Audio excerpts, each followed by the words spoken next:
Assalamualaikum, halo guys, kembali lagi dengan channel Nang Arisa. Bagaimana kabar kalian? Saya doakan semoga kalian baik-baik saja, sehat selalu dan lancar rezekinya.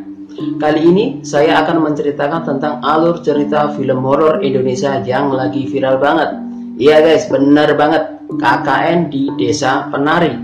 KKN di Desa Penari adalah film horor Indonesia tahun 2022 yang diproduksi oleh MD Picture dan disutradarai oleh Awi Suryadi dari skenario yang diadaptasi dari cerita viral oleh Simple Man di Twitternya tahun 2019. Film ini memecahkan rekor sebagai film horor Indonesia terlaris sepanjang masa dengan jumlah tiket terjual sedikitnya 4,5 juta penonton per 12 Mei 2022. Bahkan informasi terupdate saat ini tiketnya sudah terjual sebanyak 6 juta penonton lebih. Wow. Oke guys, tanpa berlama-lama lagi, mari kita langsung ke ceritanya. KKN Desa Penari. Yuk.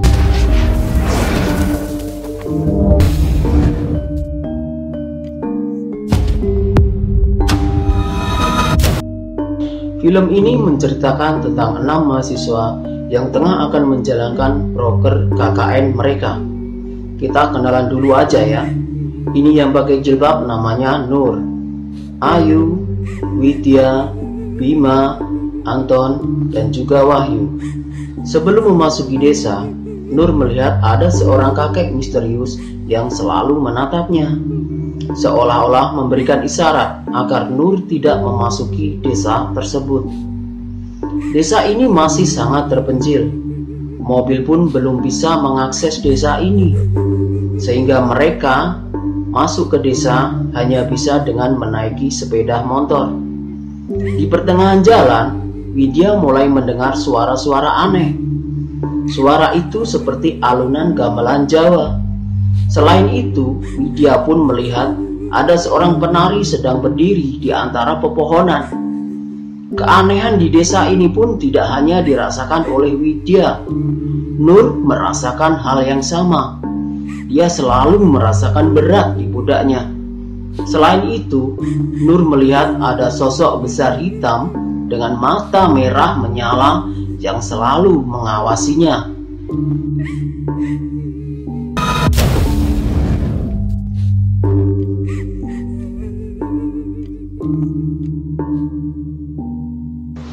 Di sini kita bisa tahu jika Nur memiliki indera keenam.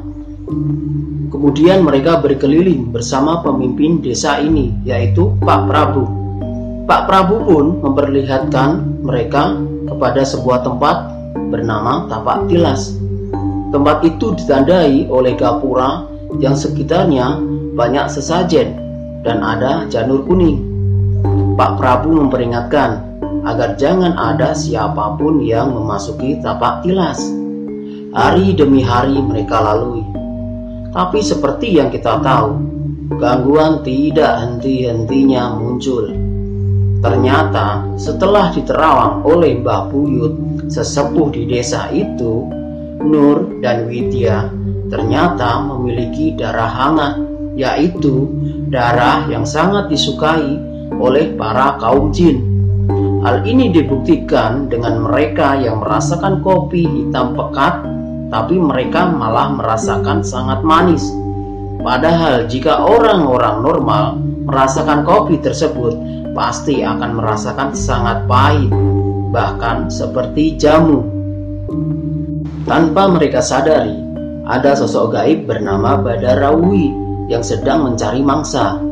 Tentunya Badarawi sangat suka kepada orang yang berdarah hangat. Otomatis target mangsanya yaitu Nur dan juga Widya. Tetapi Badarawi ternyata tidak mau mengganggu Nur karena dia menghormati atau segan dengan sosok yang ada di belakangnya. Nur ternyata memiliki kodam pelindung bernama Mbah Dok. Mbah Dok lah yang selama ini melindungi Nur dari segala mara bahaya maupun serangan para bangsa jin. Maka dari itu, Widyalah akhirnya yang menjadi salah satu target yang bisa diculik oleh Badarawuhi. Di samping itu, ternyata diam-diam Bima menyukai Widya. Bahkan Bima pun telah melakukan santet agar Widya suka kepadanya. Oleh karena itu, Badarawuhi pun masuk ke mimpinya Bima. Dia memperlihatkan kepada Bima jika Widya sedang dalam bahaya, tubuhnya dililit banyak ular. Dia mengatakan jika Widya tidak akan bisa keluar dari desa ini. Bima pun ingin dong menolong Widya. Badarawuhi bilang jika dia bisa membantu Bima. Jika Bima ingin Widya selamat, maka Bima harus mengambil sebuah benda bernama Mahkota Kawaturi yang ada di tapak tilas. Lalu jika benda itu telah ditemukan, maka Bima harus memberikan kepada Widya. Singkat cerita, Bima pun nekat memasuki tapak tilas untuk mengambil Mahkota Kawaturi.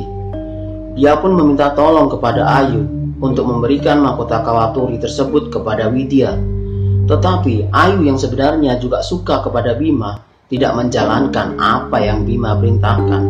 Dia malah menyimpan Mahkota Kawaturi tersebut untuk dirinya sendiri. Ayu beralasan jika Mahkota Kawaturi tersebut telah hilang. Otomatis hal ini membuat Bima menjadi sangat marah dan kecewa kepada Ayu. Namun tidak lama dari itu, Ayu pun didatangi oleh Badarawuhi. Badarawuhi mengatakan jika dia bisa membantu Ayu untuk membuat Bima jatuh hati dan mencintai kepada dirinya.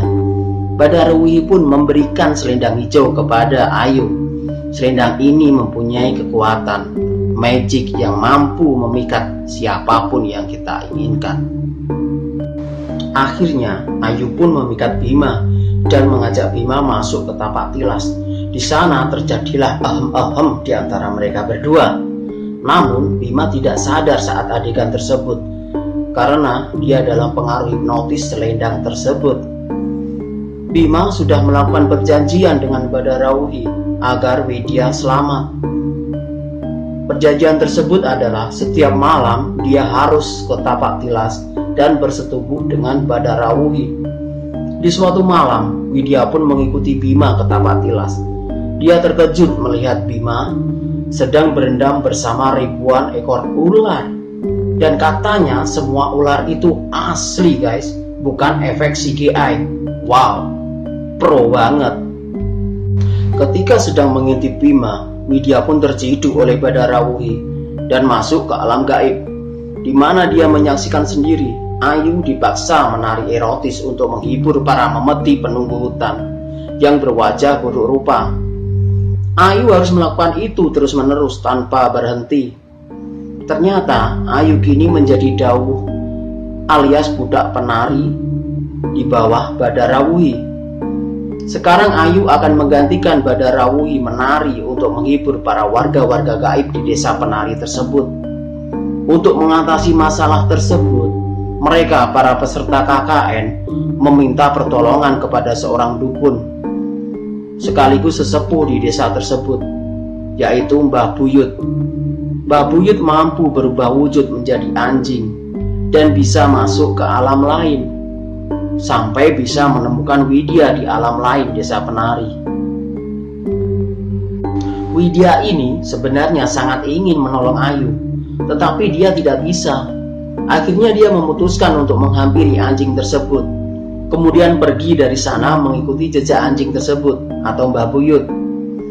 Sementara Ayu terjebak dan akan terus menari malam demi malam, hari demi hari di alam lain desa penari. Singkat cerita, ternyata perbuatan Ayu dan Bima di kemudian hari dijadikan dalih bagi Badarawuhi untuk menuntut tumbal dengan tuduhan bahwa kedua mahasiswa itu telah melanggar larangan dan menodai tempat suci, yaitu tapak tilas. Seperti yang kita tahu bersama, bahwa Bima melakukan santet di desa ini, sedangkan Ayu melakukan ahem-ahem bersama Bima, dan mereka itu melakukannya di tempat yang disakralkan.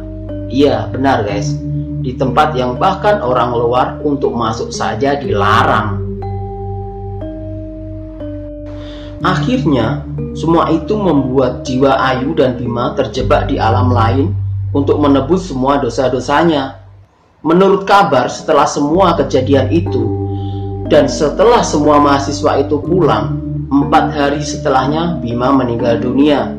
Sedangkan Ayu meninggal setelah 3 bulan kemudian. Itu menurut keluarganya.